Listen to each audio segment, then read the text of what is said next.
नमस्कार, स्वागत है आज के पॉडकास्ट में। और आज के पॉडकास्ट में हम बात करेंगे इलेक्ट्रिक व्हीकल की, ई व्हीकल। वो गाड़ियां जो कि बताया जा रहा है कि आने वाले दिनों में भविष्य की गाड़ियां हैं। भविष्य में ई व्हीकल्स ही होंगे और लोग ई व्हीकल्स के ही सहारे एक जगह से दूसरी जगह जा पाएंगे। लेकिन क्या भारत ई व्हीकल के लिए तैयार है और भारत में उसके लिए जो इंफ्रास्ट्रक्चर है क्या वो बन के तैयार हो चुका है? इस सब पर बात करने के लिए आज मेरे साथ मौजूद हैं अनुज शर्मा। इनके कई सारे परिचय हैं, लेकिन सबसे बड़ा परिचय ये है कि ये इलेक्ट्रिकल व्हीकल्स के लिए जो मैन्युफैक्चरिंग है वो करते हैं। इसके अलावा ई व्हीकल के ड्राइवर्स और ट्रेडर्स और मैन्युफैक्चरर्स के एसोसिएशन के चेयरपर्सन हैं। जो मिनिस्ट्री ऑफ रोड ट्रांसपोर्ट है उसकी जो पॉलिसी मेकिंग बॉडी थी उसके चेयरमैन थे ई व्हीकल्स के लिए। और एक और इनका परिचय ये है कि भारत में ई व्हीकल्स को लेकर के एक्सपो होता है जो ये हर साल करते हैं और भारत के अलग अलग कोनों में करते हैं। ऐसी ही ई व्हीकल्स की एक्सपो जो है दुनिया के बाकी देशों में होती है। तो अनुज जी, आपसे सबसे पहला सवाल यही है, क्योंकि आप ई व्हीकल्स में ही डील कर रहे हैं, ई व्हीकल्स से जुड़े हुए पार्ट्स में डील करते हैं।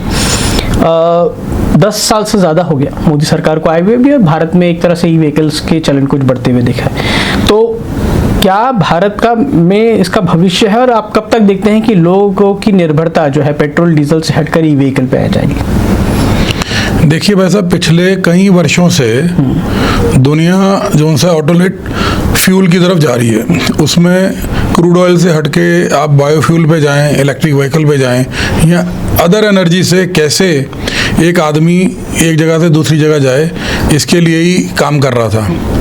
और आप समझो कि मनुष्य का सबसे बड़ा आविष्कार पहिया था, और पहिए ने मनुष्य को गति दी और गति ने प्रगति दी। इस प्रगति में जो अलग अलग तरह के वाहन थे उनको चलाने के लिए जो काम हुआ, उसमें भारत में कभी ये तय हुआ होगा कि इंडियन रेलवेज वो कोयले से डीजल से बाहर निकल के इलेक्ट्रिक पे जाएगी? उस समय इतने वर्ष पहले लोग सोचते होंगे कि इतने किलोमीटर जो ट्रैक हैं, मिलियंस ऑफ किलोमीटर, ये कैसे होंगे? पर सरकार ने करके दिखाया। आज आप देखते ही हैं कि मैक्सिमम ट्रैक जो हैं वो इलेक्ट्रिक हो चुके हैं। और जब मास्टर प्लान बनने शुरू हुए देश के अंदर अलग अलग मेट्रो सिटीज़ के, तो ये रहा कि जो 40 लाख की पॉपुलेशन के ऊपर के शहर रहेंगे उनमें मेट्रो कनेक्टिविटी आनी चाहिए। दिल्ली 1952 मास्टर प्लान में ही मेट्रो का बात कर दी गई थी, क्योंकि दुनिया में बाकी शहरों में मेट्रो आ गई थी। और बाद में 90s के अंदर दिल्ली में आपने देखा मेट्रो। मैं जब पढ़ता था कि खंबे के ऊपर से ट्रेन जाया करेगी, तो मैं गाड़ी में से बिजली के खंबे दिखता था कि इसके ऊपर से ट्रेन कैसे जाएगी, पर आज खंबे दिखते हैं हमें। तो मेरा ये कहना है कि जब रेलवे चली गई, मेट्रो चली गई, अब जो पब्लिक ट्रांसपोर्ट व्हीकल की बसेस हैं उसको करने के लिए भारत सरकार काम कर रही है। और प्लस इन सभी चीज़ों की फीडर के लिए जो 0 माइल लास्ट माइल कनेक्टिविटी है उससे लाने के लिए काम कर रही है। अभी तो मैं पब्लिक ट्रांसपोर्ट व्हीकल को इलेक्ट्रिक में कन्वर्ट करने के लिए हम लोग आप बात कर रहे हैं देश में, भारत में। प्लस प्राइवेट के लिए भी हम अभी आगे आपसे बात करेंगे। तो ये तो अभी होना ही था, और पिछले इतने वर्षों से दुनिया और हमारा देश इसमें काम कर ही रहा था और कर ही रहा है। लेकिन आप अभी भी देखेंगे तो सड़कों पे पेट्रोल डीजल की गाड़ियां या सीएनजी की गाड़ियां भी आपको बहुत दिखेंगी। ये इलेक्ट्रिकल व्हीकल जो है, ईवी जो है, वो ज्यादा नजर नहीं आती। इंफ्रास्ट्रक्चर की कमी भी कहीं ना कहीं एक वजह है। देखिए, है क्या कि इलेक्ट्रिक व्हीकल को चार्ज करने के लिए बिजली की आवश्यकता है, और देश के अंदर अगर हम दुनिया से कंपेयर करें तो पॉपुलेशन वाइज हम लोग अभी डेवलपिंग कंट्री हैं। वो लोग तो हमसे कई वर्ष पहले ही डेवलप हो चुके थे। उन्होंने अपना इंफ्रा खड़ा कर लिया था, और उसमें उन्होंने जितना भी इंफ्रा खड़ा किया उसमें उनकी जो बिजली की आपूर्ति थी उसके लिए जो उन्होंने डिस्ट्रीब्यूशन लाइंस बनानी थी वो पहले ही बना ली थी।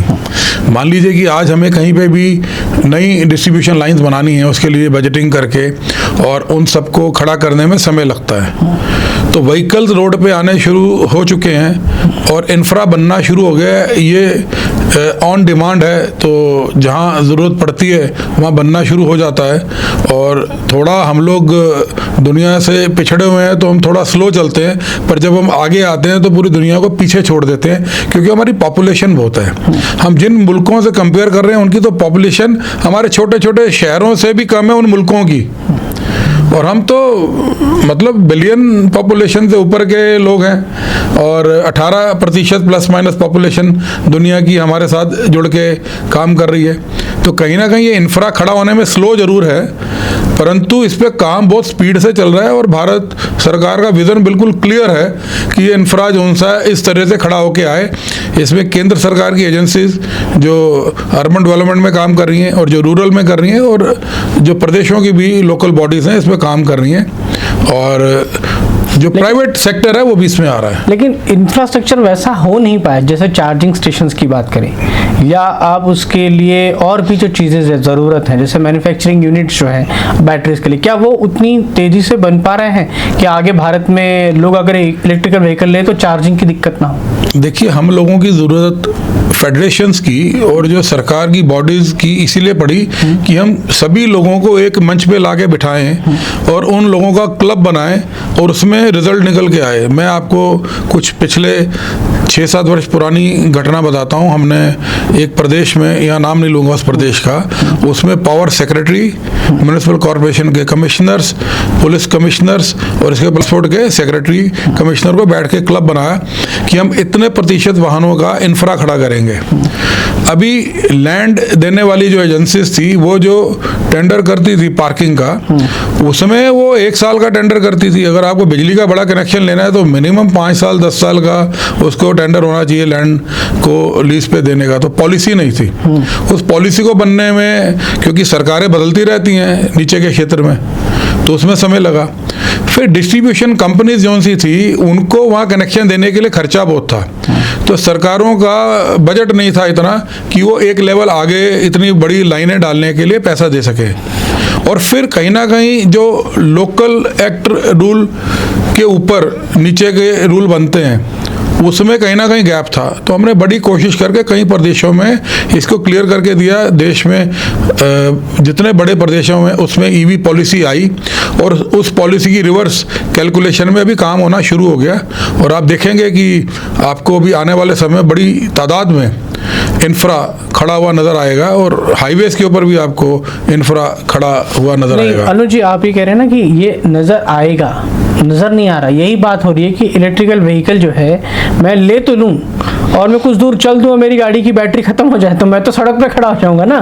जी, आपकी बात सही है, पर आप ये समझें कि जब भी कोई बैटरी की गाड़ी खरीदता है तो उसको पता होता है कि इसमें कितने किलोवाट की बैटरी है। आमतौर पे अगर हम कार की बात करें तो लगभग वो 250 किलोमीटर से लेकर 750 किलोमीटर रन करने तक की बैटरी को गाड़ी में लगाता है। तो जो इंटरसिटी या सिटी से बाहर या इधर उधर के वाहन होते हैं उसको खुद ही पता है कि मेरा वाहन इतने किलोमीटर के बाद रेस्ट करेगा और उसको टॉप अप करने में इतना टाइम मिलेगा, तो वो उसकी पहले से ही बात करके जाता है। अभी इमरजेंसी कभी भी किसी भी व्हीकल में हो सकती है। आपको डीजल के व्हीकल में भी पेट्रोल पंप से पहले पेट्रोल खत्म हो सकता है। तो जो समझदार आदमी होता है, जब उसके पास 10% डीजल, पेट्रोल या एनर्जी रह जाती है, ऐसे इलेक्ट्रिक व्हीकल में भी रह जाती है, तो वो उसको रिजर्व का एक अलर्ट देता है कि अब आपको इसको टॉप अप करने जाना है। आमतौर पे जब भी व्हीकल कहीं कोई लेके जाता है तो अर्बन एरिया में कहीं दिक्कत नहीं है, क्योंकि आप घर के ये जो नॉर्मल पॉइंट है इससे भी अपने व्हीकल को चार्ज कर सकते हैं। उसको स्लो चार्जिंग कहते हैं, उसमें थोड़ा समय ज़्यादा लगता है। आप जो इंफ्रा की बात कर रहे हैं, फास्ट चार्जिंग की बात कर रहे हैं, जिसमें गाड़ी आधे घंटे में टॉप अप हो जाती है। अगर आप स्लो चार्जिंग करेंगे तो उसमें घंटे ज़्यादा लगते हैं, मतलब 4 से 5 गुना समय बढ़ जाता है। यही तो बात है ना कि मान लीजिए मैं अब कहीं जा रहा हूँ, मान लीजिए ऐसे दिल्ली से देहरादून कोई जा रहा है, 210 किलोमीटर की दूरी है। अब बैटरी किसी ने चार्ज की नहीं की, उसका बैटरी एग्जॉस्ट हो गई। अब कोई ये तो नहीं कर सकता ना कि हाईवे पर उसका इंफ्रास्ट्रक्चर ही नहीं है, चार्जिंग पॉइंट्स ही नहीं बने। तो ऐसे में आपको लगता है कि भारत कभी भी इलेक्ट्रिकल व्हीकल्स पे डिपेंडेंसी रख पाएगा या लोग लेंगे? क्योंकि देखिए, इंटरसिटी तो ट्रांसपोर्ट करना ऐसा तो नहीं है कि लोग एक ही जगह से दूसरी जगह जाते हैं, जो भी अर्बन एरियाज में। उसको अगर थोड़ा बड़ा करके देखें कि मैं यहाँ से 400 किलोमीटर जाना चाहूँ तो चार्जिंग पॉइंट मिलेगा या नहीं मिलेगा, यही सबसे बड़ा सवाल है। जी, इसमें आप थोड़ा सा बहुत 5-6 वर्ष पुरानी बात कर रहे हैं। आज की टाइम में जो गाड़ी है वो टॉप अप आराम से, जो अच्छे व्हीकल 4 व्हीलर आए 500 किलोमीटर तक रन करते हैं। जो थोड़े सिटी में चलने वाले व्हीकल वो 250 रन करते हैं। तो इन द सेंस अगर आपको 200-250 किलोमीटर जाना है तो आपको रेस्ट लेने की जरूरत नहीं, आप कंटिन्यू व्हीकल रन करते हैं। मुझे डीजल की गाड़ी भी अगर कहीं पे लेके जानी हो तो मैं उसको पहले पेट्रोल पंप पे जाके टॉप अप करता हूँ, उसके टायर की हवा को चेक करता हूँ। ऐसे ईवी को जब आपको कहीं लेके जाना है तो आप अपनी बैटरी टॉप अप करते हैं। तो कहीं पे भी 250 किलोमीटर से नीचे तो आपको रेस्ट लेने की जरूरत नहीं है, जो सबसे छोटी बैटरी का सबसे सस्ता व्हीकल है। और ऊपर तो मैंने आपको बता ही दिया कि इस समय लगभग, बात तो मैं इंफ्रास्ट्रक्चर की कर रहा हूँ कि इंफ्रास्ट्रक्चर रेडी नहीं है अभी, शायद हम लोग उसके लिए या समय लगेगा उसमें। नहीं, आपको मैं थोड़ा टेक्निकली और ले जाता हूँ। मान लीजिए कि मेरे पास 20 किलोवाट या 40 किलोवाट या 60 किलोवाट का कार है।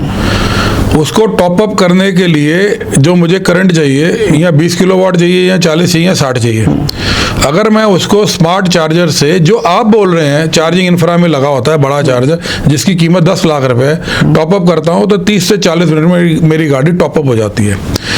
परंतु मेरे पास उस कार में मैन्युफैक्चरर ने एक छोटा चार्जर दिया है जो डिक्की में पड़ा हुआ है, मैं उसको अपने घर पे ओवरनाइट चार्ज कर सकता हूँ। उसमें चार्जिंग मतलब 10 गुना नीचे होती है। तो जो 30 मिनट या 40 मिनट में चार्ज होना है वो 6 घंटे में चार्ज होगा व्हीकल, पर उसको दिक्कत नहीं है। तो इमरजेंसी में वो चार्जर बीच में पड़ा है, सिर्फ स्लो एंड फास्ट चार्जिंग के फर्क में। तो आप जो डिस्कस कर रहे हैं वो फास्ट चार्जिंग इंफ्रा की बात कर रहे हैं। स्लो चार्जिंग तो हर घर के अंदर आप किसी भी 15 एम्पियर के प्लग में आप लगा के अपनी गाड़ी को चार्ज कर सकते हैं, जो छोटा चार्जर है उससे। तो सर आपको क्या लगता है कि कब तक तैयार हो जाएगा भारत इलेक्ट्रिकल व्हीकल में? जब ज़्यादातर गाड़ियाँ इलेक्ट्रिकल व्हीकल दिखें और उसके लिए इंफ्रास्ट्रक्चर रेडी हो जाए, ऐसा आप तो कोई टाइम देखते हैं कि जब वो तैयार हो जाएगा? भारत तैयार है, गाड़ियां खरीदनी है लोगों ने। और मैं आपको दावे से कह सकता हूं कि आपको डीजल की गाड़ी, पेट्रोल की गाड़ी सड़क पे बिना पेट्रोल के खड़ी हुई दिख जाएगी, आपको ईवी कभी भी सड़क पे खड़ी हुई नहीं दिखेगी, क्योंकि इसके अंदर अभी स्वैप बैटरी भी आ रही है। स्वैप बैटरी का अर्थ है कि आपको बहुत सारी कंपनी ऐसी फैसिलिटी दे रही हैं कि अगर आपको इधर से उधर ट्रैवल करना है तो आप अपनी बैटरी एक्सचेंज करके जो ऑलरेडी चार्ज बैटरी है वो अनचार्ज से रिप्लेस कर सकते हैं। तो ऑलरेडी इतना स्मार्ट हो चुका है, जैसे हम लोग पहले मोबाइल फोन लेते थे तो बैटरी अलग से हट जाती थी, हम दूसरी बैटरी लगा लेते थे जैसे वायरलेस में होता है। गाड़ी में ऑलरेडी वो फैसिलिटी अभी है, परंतु बैटरी इतनी स्मार्ट और फास्ट हो चुकी हैं और चार्जर इतने फास्ट हो चुके हैं कि आप और मैं अभी मान लीजिए बात कर रहे हैं तो मेरी गाड़ी नीचे टॉप अप हो जाएगी इतनी देर में। अगर हम बात करें तो सरकार भी इलेक्ट्रिकल व्हीकल्स पे कुछ बेनिफिट्स देती है, किस तरह के बेनिफिट देती है? देखिए, सरकार मोटिवेट करती है बायर को और मैन्युफैक्चरर को। तो सरकार ने फेम सब्सिडी 1 लेके आए, जो पैसा था उससे ज़्यादा लोगों ने गाड़ियां खरीद ली, तो वो पैसा ख़त्म हो गया। इनफैक्ट उससे भी ज़्यादा पैसा सरकार को सब्सिडी में देने के लिए फिर फेम 2 सब्सिडी लेके आए, जो 10,000 करोड़ के आसपास थी, उसमें 15% के आसपास इंफ्रा में सरकार को लगाना था, बाकी उनको जो सा है 85% जो सा है गाड़ियों के खरीदने में। सरकार की अपनी ही परचेज इतनी बड़ी है, बसेज लेके आनी है उनको, सरकार को अपने जो डिपार्टमेंट्स हैं उनको डीजल पेट्रोल से बाहर निकलना है, क्योंकि सरकार भी चाहती है कि पॉल्यूशन फ्री व्हीकल उनके पास हो और उनको बार बार पेट्रोल पंप जाने के लिए एनर्जी वेस्ट ना हो। लेकिन सीएनजी के आने के बाद भी आपको याद होगा जब सीएनजी के बारे में बातें होती थी, दिल्ली में पोल्यूशन था तो सीएनजी पहले बसों में लगाई गई, तो सीएनजी स्टेशंस बहुत ज़्यादा नहीं थे, तो सीएनजी के जो स्टेशन होते थे उन पर लाइन लगती थी। आप कह रहे हैं कि रिप्लेसेबल बैटरीज आ जाएंगी इलेक्ट्रिकल व्हीकल्स में, सब्सिडी सरकार दे रही है, लेकिन उतना लोग खरीद नहीं रहे। देखिए, आप ना ईवी को आईसी इंजन से कंपेयर ना करें। आईसी इंजन सीएनजी से चले या डीजल से चले या पेट्रोल से चले, उसका फिलिंग स्टेशन सरकार के कंट्रोल में, प्राइवेट के नहीं है। ईवी तो घर घर के अंदर, जैसे आपने एक एयर कंडीशन लगाया हुआ है, उतनी एनर्जी से आप अपनी गाड़ी को चार्ज कर सकते हैं। तो हर आदमी ने घर में बिजली का मीटर लिया ही हुआ है, पर उनके लिए फैसिलिटी नहीं थी तो उसको उठा के पंप तक जाना पड़ता था अपने वाहन को, और उसको वहीं से सिर्फ वो टॉप अप होता था। तो वो चीज़ों को अगर आप कंपेयर करेंगे तो कभी भी किसी रिजल्ट पे नहीं पहुंच पाएंगे। तो हर घर के अंदर उसको जरा अपना एसी का एमसीबी बंद करना है और उतनी एनर्जी को अपनी गाड़ी में डालनी है, उसकी गाड़ी एकदम टॉप अप हो जाएगी। सरकार उसके घर में बिजली का कनेक्शन दे ही रही है, और अब तो सरकार ने कह दिया कि सोलर टॉप आप लगाएं और उससे आप एनर्जी यूज़ करें, तो फ्री की एनर्जी भी सूर्य देवता देते ही हैं। और मैं तो एक कार्यक्रम में गया था, भारत सरकार के केंद्रीय मंत्री साथ में थे, मैसूर में, वहाँ के लोकल एमएलए थे, उन्होंने 5000 घरों में 2 किलोवाट का कनेक्शन लगाने का प्रोजेक्ट शुरू किया, जिसमें स्कूटर के लिए तो एनर्जी इमीडिएट ही मिल जाती है कि स्कूटर के लिए कभी खर्चा ही नहीं होगा जीवन के अंदर, और जो बाकी है वो काम बाकी जगह एनर्जी यूज़ करेगा सोलर से। सर, इलेक्ट्रिकल व्हीकल की कितनी बड़ी इंडस्ट्री है भारत में? मैं मैन्युफैक्चरर से लेकर छोटे छोटे पार्ट्स बनाने से लेकर सबकी बात कर रहा हूँ, गाड़ी बनाने तक। देखिए, जो व्हीकल्स होते हैं वो 1988 मोटर व्हीकल एक्ट और 1989 मोटर व्हीकल रूल के अंडर बनते हैं, चलते हैं, बिकते हैं और सारा काम होता है। किसी भी वाहन के अंदर जितने भी पार्ट्स लगे होते हैं उनकी सर्टिफिकेशन होती है रोड सेफ्टी के ऊपर। होमोलोगेशन सर्टिफिकेशन वाहन का होता है। इनफैक्ट उसके जो टेस्ट होते हैं, मान लो फ्लड टेस्ट है या मॉइस्चर टेस्ट है या ब्रेक टेस्ट है या उसके जितने भी तरह के टेस्ट हैं, तो उन पार्ट्स को सर्टिफाइड होना पड़ता है। तो इंडस्ट्री तो बहुत बड़ी हो चुकी है। आईसी इंजन में काम करने वाले बहुत सारे ऐसे लोग इस इंडस्ट्री के अंदर अपने सेकंड जनरेशन को लेके आ चुके हैं। बहुत ऐसे एंटरप्रेन्योर आपको छोटी आयु के लोग मिलेंगे जिनके बाप दादा आईसी इंजन का कुछ ना कुछ करते थे, पर आज उन्होंने पूरा प्लांट ईवी के पार्ट्स बनाने के लिए कन्वर्ट किया है। और इसमें आप जितनी भी तरह की लाइट्स देख रहे हैं, या टायर, रिम, एलॉय या मोटर, कंट्रोलर, हार्नेस या हॉर्न, रियर व्यू मिरर और कितने ही तरह के सभी automotive Indian standard part, BIS, AIS parts, ये सब की सर्टिफिकेशन के लिए इंडस्ट्री ने अपने प्लांट लगाने शुरू कर दिए। हम तो आपके माध्यम से बस लोगों को ये कह रहे हैं कि तुरंत गाड़ी खरीदने के लिए घर से निकले। मैं इंडस्ट्री से मतलब ये कितनी बड़ी वैल्यूएशन में मार्केट देखा जाए तो कितना बड़ा मार्केट है भाई? आईसी इंजन का लगभग 8% आईसी मतलब क्या है पहले वो जो पेट्रोल डीजल से चलने वाले इंजन हैं, और जो ईवी है वो मोटर से चलती है, बिजली से चलती है, वो फ्यूल से चलता है। तो इन दोनों में इंजन पेटेंट बेस्ड है, और वो पेटेंट के कारण कुछ ही लोगों का देश में कंट्रोल था। तो सिर्फ उतने ही लोग जो कॉरपोरेट हैं वो ही उसका मुनाफा लेके अपने आप को आगे बढ़ा रहे थे, क्योंकि इंजन सिर्फ उन्हीं को मिलता था। मान लीजिए मुझे आज 2 व्हीलर लॉन्च करना है, तो मैं आ ही नहीं सकता था मैन्युफैक्चरिंग में, तो मुझे उसका सिर्फ डीलर बन के रहना पड़ता था, या डिस्ट्रीब्यूटर, या फिर आखिरी के अंदर उसको आफ्टर सेल के अंदर।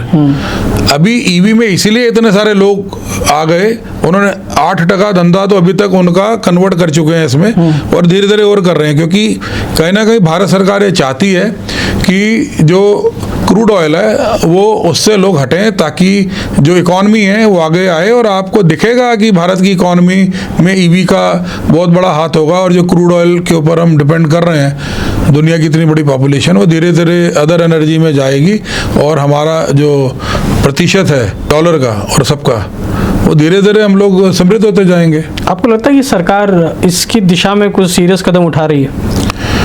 देखिए, मैं तो एक ही मिनिस्ट्री से ही सारी बात खत्म कर देता हूँ। Ministry of road transport and highways में ministry of road transport highway इतनी सीरियसली इस पे काम करती है कि आप समझें कि हमने जब ये काम शुरू किया 2014 में, जब नई सरकार आई मोदी जी की, और नितिन गडकरी जी ने जब ये काम के लिए सब लोगों से मिलना शुरू किया, तो ड्राइविंग लाइसेंस को लेके कोई बहुत बड़ा मोटर व्हीकल एक्ट के अंदर दिक्कत समझा गया, और गजट के बाद जब एक्ट चेंज करने की बात आई, तो वो राष्ट्रपति जी के पास गए, प्रणब मुखर्जी के पास। तो उन्होंने उनसे पूछा कि आप ईवी के छोटे व्हीकल्स के लिए मतलब अध्यादेश लाने की बात कर रहे हैं, स्पीड के काम की बात कर रहा हूँ। ऑपोजिशन ने विरोध किया कि आप कुछ भी लाएंगे हम उसका विरोध करेंगे। तो उन्होंने कहा नहीं, एम्प्लॉयमेंट स्कीम को लाने के लिए तुरंत निर्णय लेना है। तो उसी दिन वो काम हुआ, और उसके बाद जब बाद में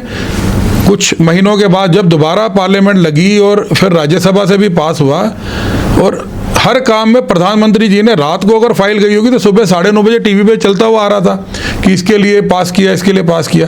इतनी स्पीड तो मैंने कभी देखी ही नहीं जितनी इस मिनिस्ट्री ने खड़ा करके और इतने सारे लोगों की एम्प्लॉयमेंट खड़ी की। और आप देखो कि मंत्री जी जब बोलते हैं तो वो गर्व से बोलते हैं, उन्होंने इतने मिलियन लोगों को सेल्फ एम्प्लॉयमेंट स्कीम के अंतर्गत रोजगार योजना के अंदर लेके आए, और वो नौकरी छोड़ के आज अपना व्यापार कर रहे हैं। और वो कहीं ना कहीं 10 मिलियन से ऊपर जा चुके हैं। जो ये मोटर व्हीकल एक्ट है मतलब उसमें चेंजेस किए, तो जो ई रिक्शाज हैं वो एक बहुत बड़ी प्रॉब्लम थी शुरू में। देखिए, आदरणीय दीनदयाल जी उपाध्याय जी ये सोचते थे, सपना था कि आदमी आदमी को ना खींचे। कहीं ना कहीं ये बात जौन सा है उस विचारधारा से चलती हुई जब सत्ता में सरकार आई तो मोदी जी को लगा कि इस पे काम होना चाहिए, और गडकरी जी बिल्कुल राइट आदमी थे कि आदमी आदमी को ना खींचे, इस पे काम करें। जब पहले साधन नहीं थे तब तो नहीं थे, पर अभी तो मोटर से उसको एनर्जी मिलने से पैडल चलाना बंद हो सकता था। तो गडकरी जी ने एकदम इमरजेंसी लेवल के ऊपर इसके ऊपर और उस गजट से जो पैडी कैप है उसको रिप्लेस किया। तो आप देखो कि हिंदुस्तान के अंदर कलकत्ता जैसे शहर के अंदर बंगाल में हाथ से खींचते हैं, वो पैडल भी नहीं मारते। मतलब उस पर इतने भी पैसे नहीं है कि आगे वो तीसरा पहिया लगा ले और नीचे एक चेन पुली लगा के पैर से खींचे, हाथ से खींच रहा है। और वो लगभग 6000 से ऊपर खींचने वाले लोग थे, और पैडल से खींचने वाले लोगों की तो कोई गिनती नहीं थी। जो सवारी भी खींचता था और माल को भी इधर से उधर ले जाता था। जो दीनदयाल जी ने सपना सोचा था कि मैं कभी इस पे नहीं बैठूंगा, वो आज सपना सच होता हुआ नजर आया, और सरकार ने उसके लिए प्रण लिया। और आप जो बोल रहे हो कि रिक्शा बढ़ गए, तो डिमांड एंड सप्लाई की बात है। इतने अनएम्प्लॉयड लोग जो उनसे पैडल रिक्शा चलाते थे वो इसमें कन्वर्ट होके आए। आज उनको लगभग 5 गुना ज़्यादा पैसा मिलता है। मतलब अगर वो पैडल रिक्शा चला कर 300-400 कमाता था, आज वो 1500 से ऊपर लेके जाता है। महीने का 45,000 रुपया होता है।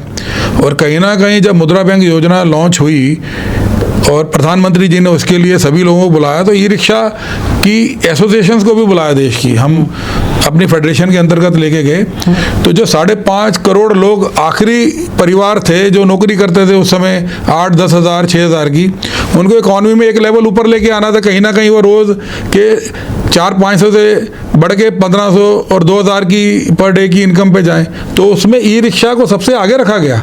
इसीलिए एक्ट, रूल और एडवाइजरी नोटिफिकेशन और इस पर बड़ी स्पीड से काम हुआ, और सीधा कहा गया कि जो आखिरी आदमी का जीवन स्तर बदल सकता है ऐसे कानून को तुरंत लेके आना है और इसको खड़ा करना है। और इसी वजह से ई रिक्शा आपको दिख रहा है, क्योंकि पैडी कैप खत्म हो रहा है, और जो 1-आधा% रह गया वो भी खत्म हो जाएगा, और वो सपना साकार होगा दीनदयाल जी उपाध्याय जी का। नहीं, मेरे को ये समझना है कि देखिए सरकार जो कर रही है उतना तो सफिशिएंट नहीं है उस हिसाब से, लेकिन मेरे को ये समझना है कि ई व्हीकल जो है वो कब तक भारत में आपको ऐसा लगता है कि सड़कों पर ज़्यादातर ई व्हीकल्स ही नजर आएंगी? देखिए, हमने पहले ये लक्ष्य 2020 रखा था, पर जो आईसी इंजन बनाने वाले मैन्युफैक्चरर से, क्योंकि उनको कुछ ही वर्ष पहले 1-2 वर्ष पहले ही यूरो 6 के लिए प्लांट सारे कन्वर्ट किए थे। अब उनको लगता है कि हमने इतना पैसा खर्चा, तो उनका इंटरेस्ट नहीं बना। बाद में कोरोना आ गया, इंडस्ट्री पूरी डिप हो गई, पूरी दुनिया की इंडस्ट्री डिप हो गई, उसमें व्हीकल्स के मैन्युफैक्चरर्स की डिप हो गई। अब कहीं ना कहीं अगर उनको एक लेवल आगे यूरोप पे जाना था, तो अब वो ईवी में जाने के लिए तैयार हैं। आपने देखा ही है कि हिंदुस्तान, भारत की जो टॉप मैन्युफैक्चरिंग कंपनी है, उन्होंने प्लांट लगाने शुरू कर दिए हैं, और उन प्लांट में जो गाड़ियाँ आ रही हैं वो इंटरनेशनल स्टैंडर्ड की बेहतरीन गाड़ियाँ हैं, और उनकी जो टेक्नोलॉजी है, जो बैटरी पैक हैं और बाकी चीज़ें, वो इतनी स्मार्ट हैं कि हम दुनिया को मुकाबला दे रहे हैं। अब लोग उसको अट्रैक्ट होकर उसमें आ रहे हैं। थोड़ा सा गैप ये, क्योंकि हम लोग बैटरी पैक पे थर्ड कंट्री पे डिपेंड करते हैं। आगे हम आपसे बात करेंगे वो भी क्या दिक्कत है, उसके कारण थोड़ी कंट्री पे डिपेंड करते हैं। चाइना पे है क्या कि 98.5% शेयर जो है लिथियम आयन बैटरी का पेटेंट और ये सब मैन्युफैक्चरिंग वो चाइना के कंट्रोल में है। आप अगर अमेरिका में किसी भी कंपनी से टाइप करके आ जाएं, आप यूरोप में किसी भी कंपनी से टाइप करके आ जाएं, आखिरी में उसके बोर्ड में 30% चाइनीज़ जो सा कंपनी निकल के आती है, और चाइनीज़ बोर्ड के अंदर बैठ के आपसे डील फाइनल करता है, और उसका रेवेन्यू वहाँ से घूम के वापस चाइना में जाता है। अब या तो सेम पेटेंट टेक्नोलॉजी की रिप्लेसमेंट दूसरी तरह की टेक्नोलॉजी हमारे यहाँ के साइंटिस्ट खड़ी करें, या जो और एंटरप्रेन्योर है नए पेटेंट लेके आएँ, या उसकी मैन्युफैक्चरिंग यहाँ खड़ी हो। तो कहीं ना कहीं हमें जो बैटरी बैंक हैं, जो एनर्जी स्टोरेज सिस्टम है, वो यहाँ खड़े करने, जिसके लिए भारत सरकार ने PIL स्कीम लेके आया, और बड़े बड़े लोगों ने इसके प्लांट लगाने शुरू किए। वो प्लांट लगने में भी कई वर्ष लगते हैं, क्योंकि इंडस्ट्री बहुत बड़ी है, बहुत बड़ी है। आप समझो कि आप क्रूड ऑयल को रिप्लेस कर रहे हो, तो वहाँ कहाँ डिगिंग होती है, कहाँ से शिप होता है, कहाँ से लाइन से आता है, पंपों पे जाता है, गाड़ी में जाता है। और लिथियम बैटरी सोर्सिंग, लिथियम, और फिर सेल बनना, सेल से बैटरी बनना, टेस्टिंग, गाड़ी में जाना। तो अभी मुझे लगता है 2027 तक ये हो जाएगा। और जो 10 साल पहले लिथियम बैटरी पर वोल्ट का प्राइस था, वो आज 20% रह गया है। मान लो उस समय जो 1.5 लाख की बैटरी होती थी, वो कहीं ना कहीं मतलब 20% रह गई है। आज 30,000 प्लस माइनस में मिलती होगी। तो जब वो हिंदुस्तान में बननी शुरू हो जाएगी, तो वो तो इंडस्ट्री पूरी कंट्रोल में आ जाएगी। और प्राइस जोन से हैं वो कहीं ना कहीं आईसी इंजन जो फ्यूल है उससे हटके इसमें हम मैच ही कर देंगे। तो इसलिए लोग थोड़ा एज करते हैं कि इसकी कीमत थोड़ी ज़्यादा लगती है डीजल पेट्रोल की गाड़ी से, इसलिए। परंतु जो रनिंग कॉस्ट है वो इसकी उससे ना के बराबर है। लेकिन अनुज जी, अगर जैसे मैं गाड़ी लेने जाऊंगा अभी, तो मैं तो अपने लिए क्या देखूंगा कि मेरे पास पार्किंग है, मैं वहाँ गाड़ी खड़ी कर दूंगा। लेकिन अगर मैं इलेक्ट्रिकल व्हीकल की तरफ सोचूंगा, तो मैं सोचूंगा कि वहाँ पे एक चार्जिंग स्टेशन लगाना है, उसका कॉस्ट भी देखना है, चार्जिंग का पैसा भी देखना है, और वो चार्जिंग स्टेशन का मेंटेनेंस और गाड़ी का मेंटेनेंस भी देखना है। देखिए, जब आप डीजल पेट्रोल की गाड़ी खरीदते हैं ना, तो उसको आपको रोज़ पेट्रोल पंप पे ले जाके भरना है और वापस लाना है। तो 10% फ्यूल तो आपका इसी में खर्च हो जाता है। मान लो 100 रुपये में 10 रुपये तो आपके आने जाने में लग जाते हैं, बार बार पंप। फिर आपको कुछ समय बाद जब उसकी सर्विस करनी होती है, तो इंजन जोन सा है उसको सर्विस करने में आपका पैसा बहुत सारा चला जाता है।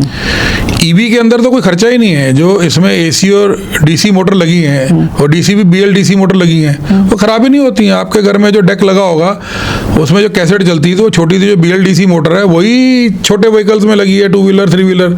बड़े में तो एसी लगी है, ख़राब ही नहीं होती। पानी के अंदर चलाओ तब भी ख़राब नहीं होती, मॉइस्चर में चलाओ तब भी ख़राब नहीं होती। सर्विस ही नहीं है कुछ। सर्विस क्या है कि टायर घिसा, टायर नया लगेगा, ब्रेक मारते हो, ब्रेक शू, डिफरेंशियल के अंदर ऑयल चेंज, इसके अलावा कुछ उसमें होता ही नहीं है, वॉशिंग है बस। और खर्चा आपका है ही नहीं। और जो आप गाड़ी की पार्किंग की बात कर रहे हैं, तो मान लीजिए सरकार अभी गाड़ी की पार्किंग, मुझे पार्किंग में, क्योंकि अगर मुझे वो गाड़ी यूज करनी है तो मुझे चार्जिंग भी देनी पड़ेगी उसको। मैं वही बता रहा हूँ कि आप मान लीजिए कहीं माला ऊपर की बिल्डिंग में रहते हैं, तो जो इनलीगल घर बने हैं उनको तो पार्किंग की दिक्कत आज भी है, आगे भी रहेगी। जो लीगल घर हैं उसमें तो नीचे जो स्टिल पार्किंग है उसके अंदर गाड़ी अंदर आ जाती है, तो आपको बिजली का कनेक्शन वहाँ देना है। तो जब आप स्लो चार्जिंग करते हैं तो ओवरनाइट में वो टॉपअप हो जाता है। जब आप अपने घर में रात को 8 बजे 9 बजे जाके गाड़ी लगाएंगे, तो आप जैसे ही गाड़ी से उतरेंगे तो एक तार, जैसे मोबाइल की तार है या आपके लैपटॉप की तार है, ऐसी थोड़ी मोटी तार है, वो आपने सिर्फ गाड़ी में लगानी है और वो 8 घंटे में टॉपअप हो जाएगा। लेकिन अगर मैं मान लीजिए 14वें फ्लोर पे रहता तो वहां से कौन सा एक्सटेंशन आएगा? नहीं है, मैं 17वें फ्लोर पे रहता हूँ जी, और मैंने अपनी सोसाइटी को कहा कि मुझे कनेक्शन दे दो, उसने दे दिया। आपको सिर्फ बिजली का कनेक्शन ही तो अपनी पार्किंग में लेना है, सभी सोसाइटीज को देना ही पड़ेगा, यही प्रावधान है। और वो दे रही हैं। ये आप और हम सिर्फ फास्ट चार्जिंग के लिए बहस कर रहे हैं। स्लो चार्जिंग तो हर जगह अवेलेबल है, हर जगह। जिस जगह हम बैठे हैं इनके यहाँ पर भी स्लो चार्जिंग नीचे अवेलेबल है। फास्ट चार्जिंग के लिए हमें सिर्फ इंफ्रा में मदद चाहिए। वही कह रहा हूँ आपसे कि फास्ट चार्जिंग अगर किसी को करना है, मान लीजिए मैं अगर लेना चाहूँ, तो उसका कॉस्ट भी तो जुड़ जाएगा ना मेरे इलेक्ट्रिकल व्हीकल में। देखिए, फास्ट चार्जिंग तो थर्ड पार्टी की होती है। Third party in the sense कि जैसे आप होटल में खाना खाने जाते हैं, तो होटल के खाने की कीमत ज़्यादा, अपने घर में खाना खाते हैं तो वो 10 रुपये में खाना खाते हैं, होटल में 40 रुपये का खाना खाते हैं। तो फास्ट चार्जिंग तो थर्ड पार्टी आपको फैसिलिटी दे रही है। आपके घर के आसपास आप ऐप में डालें, जो घर के सबसे नज़दीक का है, वहाँ जाके आप आधे घंटे में टॉपअप करके ले आएँ। जैसे पेट्रोल पंप पे भी जाते हैं 10 मिनट लगते हैं, इसमें 30 मिनट लगेंगे। तो जैसे होटल में खाना खाना है वैसी फास्ट चार्जिंग है। आपको बाहर से गाड़ी टॉपअप करनी है और कीमत उसकी लगभग दुगनी के आसपास आती है, क्योंकि उसका भी पैसा लगा हुआ है। उसने इतना महंगा 10 लाख रुपए का चार्जर लगाया है। जो कितना लगता है पैसा? लगभग 30 किलोवाट का जो चार्जर है उसको कहीं लगाने के लिए लगभग 6.5 लाख से 10 लाख रुपए तक लगता है। डिपेंड करता है कि आपने किस कंपनी का लगाया है। और हाई स्पीड चार्जर बना रही हैं और वो सड़कों पे लग भी गए हैं। और सिर्फ कीमत का फ़र्क है कि पर किलोवाट जो घर में आपको 7-8 रुपये किलोवाट पड़ता है, वो उसको आपको 18 से 20 रुपये किलोवाट पड़ता है। और उसमें भी नुकसान नहीं है आपका, कोई नुकसान नहीं है आपका, क्योंकि आपको तुरंत चार्ज करके दे रहा है। रात में तो आप घर में करते हो, पर दिन में जैसे आपने बोला मैं देहरादून गया या मैं चंडीगढ़ गया और आपको रात को वापस आना है, तो अगर आप थोड़ा ज़्यादा भी पैसा देते, इतना बजट तो आदमी लेके चलता ही है गाड़ी के अंदर। तो ये बताइए कि नगर निगम और जो लोकल बॉडीज हैं, क्या वो उनके पास कुछ है इसको ठीक करने के लिए? देखिए, सबसे ज़्यादा तो नगर निगम के पास है। नगर निगम जितनी भी पार्किंग देती हैं, उनके टेंडर को उनको कन्वर्ट करना चाहिए, वो लॉन्ग लीज टेंडर करने चाहिए, ताकि जो टेंडर होल्डर है वह बिजली का कनेक्शन लगा ले। अभी 1 साल का टेंडर है तो वो बिजली कनेक्शन ही इतना कीमत पे लाइन लगाएगा, उसका पैसा पूरा नहीं होता। या फिर नगर निगम खुद ही कनेक्शन करके देते उन्हें, फिर वो वेंडर बदलता रहे। तो कहीं ना कहीं ये जो गैप है उसके लिए पॉलिसी आड़े आती है। तो इन सब के लिए सेंट्रलाइज पॉलिसी अगर एक ही बार नीति आयोग या अर्बन डेवलपमेंट या ये सब मिलके कर दें कि इनको इतना टका, मान लो एक पार्किंग में 300 गाड़ी खड़ी होती है, तो 10% के लिए तो इनको बिजली कनेक्शन देना ही पड़ेगा। तो फिर वो गैप पूरा हो जाएगा जो आप बोल रहे हो कि इंफ्रा खड़ा नहीं हो रहा। कहीं ना कहीं सरकारी ज़मीन के बिना ये इंफ्रा खड़ा हो नहीं सकता। प्राइवेट लोगों के पास लैंड कम है, ज़्यादा लैंड तो सरकार पे है, और उसमें भी वेस्ट लैंड है। हम लोग तो आपके माध्यम से दिल्ली में ही अर्बन डेवलपमेंट मंत्री को कहेंगे, वो आपके भी मित्र हैं, मेरे भी मित्र हैं, कि भैया जितने फ्लाईओवर हैं या जितनी वेस्ट लैंड है वो सब आप हमें दे दो। हम लोग पीपीपी मॉडल में बहुत सारे ऐसे लोगों को एक ही बार में एक ही ऑडिटोरियम में बिठा के कर देंगे, सबको एक एक लैंड दे दो, वो बिजली कनेक्शन लेके चार्जिंग इंफ्रा खड़ा कर देंगे। सरकार को जो रेवेन्यू जाना है सरकार ले जाए, और लैंडलॉर्ड को जो रेवेन्यू जाना है लैंडलॉर्ड ले जाए, बिजली कंपनी को बिजली का बिल चला जाए, जो पैसा बचे वो जिसका धन लगा वो अपने घर ले जाए। जैसे हमारे यहाँ हाईवे बनते हैं पीपीपी मॉडल में, या बाकी बिल्डिंग्स यहाँ बाकी हो रहा है, और ये तुरंत 1 साल 2 साल में वेस्ट लैंड पे सारा खड़ा हो जाएगा। इतने सुंदर सुंदर फ्लाईओवर हैं, उसके नीचे जगह खाली पड़ी है, और ये सब वरदान है। मतलब सिर्फ विजन की देर है, और विजन उनको पता ही है। एक सवाल ये भी है सर कि इलेक्ट्रिकल व्हीकल्स की जो इस तरह के मॉडल्स आ रहे हैं, क्या आपको लगता है कि भारत में उस तरह का व्हीकल आ रहा है जैसे बाकी वर्ल्ड वाइड में? देखिए, मैं ना पूरी दुनिया के सभी एक्सपो देखता हूँ, ट्रैवल करता हूँ। अमेरिका में इंडस्ट्रियल मोटर शो होता है, जिनेवा मोटर शो स्विट्जरलैंड में होता है, स्टुटगार्ट जर्मनी होता है। मैं चाइना भी शो देखने जाता हूँ, फुजियान में एक बड़ा शो होता है, बहुत बड़े बड़े वेंडर्स आते हैं। एक्चुअली हमारे यहाँ पर जो मासेस को व्हीकल चाहिए, क्योंकि रोड हमारी अलग तरह की है, तो छोटे व्हीकल चाहिए होते हैं और ज़्यादा लंबी दूरी के नहीं चाहिए होते हैं। उनके व्हीकल थोड़े बड़े हैं और लंबी दूरी के हिसाब से उनके बैटरी पैक भी बड़े हैं और व्हीकल की कीमत भी बड़ी है। मान लीजिए जब हमारे यहाँ मारुति 800 आई थी तो हमें लगता था कि ये छोटी गाड़ी है, परंतु वो सबसे सक्सेसफुल गाड़ी हुई, और दुनिया उस समय भी बहुत बड़ी बड़ी गाड़ियाँ निकाल रही थी। जो बड़ी कंपनियां हैं, जो टॉप जर्मन कंपनीज हैं या जापानीज कंपनी हैं, वो उससे कम से कम 10 गुना महंगी गाड़ी निकालते थे और दुनिया वही चलाती थी। पर हमारे देश में जो अभी टेक्नोलॉजी आ रही है, पूरी दुनिया इसको इंपोर्ट करेगी। आप देखेंगे वो, मान लीजिए उसको अगर $1,00,000 की गाड़ी पड़ रही है, वो सेम वही एप्लीकेशन की गाड़ी हमारे यहाँ नाना करते हुए $20,000 में मिल जाती है। उसका ज़्यादा फर्क नहीं है, सिर्फ ट्रेडमार्क का फर्क है। उसके वहाँ जो वो बिल्ला लगा हुआ है वो बहुत महंगा बिल्ला है। तो मैं वही कहना चाह रहा हूँ कि सर जैसे टेस्ला और इस तरह की कार्स हैं, BYD की कार्स हैं, टेस्ला की हैं, बाकी कंपनीज की हैं, भारत में वो बिकेंगी? आपको लगता है आएंगी जल्दी? देखिए, 3 चीज़ें ईवी में गिनी जाती हैं। तीनों चीज़ें ध्यान से सुनना, आपको देखने वाले लोग इस बात से बहुत कुछ ज्ञान लेके जाएंगे। पहली बात कि गाड़ी जो सी कितनी दूर तक जाती है, तो जो जितनी दूर तक जाती है उसको अच्छा माना जाता है, और उस बात के हिसाब से लोग उसको तय करते हैं। आपने कहा कि मुझे 500 किलोमीटर जाना है, 700 जाना है, 250 जाना है, तो बेचने वाला डिसाइड कर रहा है कि टेस्ला इतने में कर रहा है, BYD इतने में कर रहा है, या हमारी हिंदुस्तान की जो टॉप 4-10 कंपनियां वो इतने में कर रही हैं। दूसरा, वो गाड़ी चार्ज कितनी जल्दी होती है, मतलब उसकी जो बैटरी है वो इतनी स्मार्ट होनी चाहिए कि इमीडिएट उसको करंट दें और वो इतने समय के अंदर टॉप अप करके आपको गाड़ी तैयार करके दे दे कि आप लेके सड़क पे निकल जाएं। तीसरा, कीमत। हमारे यहाँ पर उल्टा चलता है, सबसे पहले कीमत देखी जाती है, फिर बाकी चीज़ें देखी जाती हैं। पर बाकी मुल्कों में कीमत आखिरी में देखी जाती है। तो टेस्ला अगर यहाँ बिकेगी, अगर हमसे कीमत मैच करेगी तो हमारे लोग लेंगे, अगर कीमत मैच नहीं करेगी तो खड़ी खड़ी वापस चलिए, किसी को ट्रेडमार्क से कोई लेना देना नहीं है। लोग अपने जेब को देखते हैं, क्योंकि हम गरीब मुल्क हैं, अभी हमने डेवलप होना है। हमारा डॉलर अभी से जो कंपेयर है रुपए का, वो बहुत ज़्यादा है। जिस दिन कम आएगा, टेस्ला जैसी गाड़ियाँ तो कुछ नहीं है, उसके भी ऊपर की गाड़ियाँ हम लोग लेंगे। बस ये जो गैप है वो ख़त्म करने के लिए हम एक बार क्रूड ऑयल के चंगुल से बाहर आ जाएं। बात तो सही है। जैसे ही बाहर आएंगे, ये 85 का नंबर 50 का 25, और सोने की चिड़िया यही चिड़िया है कि 18% पॉपुलेशन पूरे दुनिया के अंदर हम लोग आज 5 ट्रिलियन की तरफ जा रहे हैं। तो कहीं ना कहीं हमारी पॉपुलेशन के कारण ही जा रहे हैं। तो आपको कब तक लगता है कि कौन सा साल तक हम पूरी तरह से इलेक्ट्रिकल व्हीकल पे ही ट्रैवल करेंगे?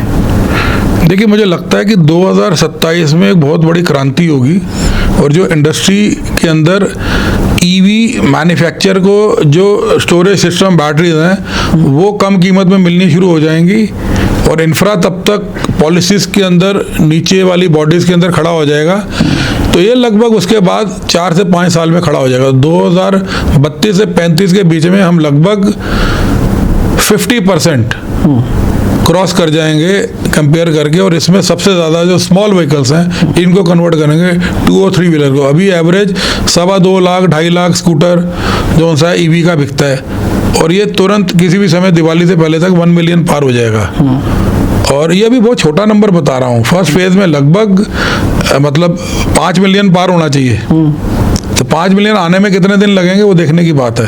और टोटल जो रजिस्टर्ड व्हीकल है, 50% व्हीकल ईवी हो, वो मैंने आपको 2032 से 35 के बीच का बताया है। और कहीं ना कहीं हम मतलब 2047 की बात कर रहे हैं, तो उससे 10 वर्ष पहले तो हम इसको कर ही चुके होंगे।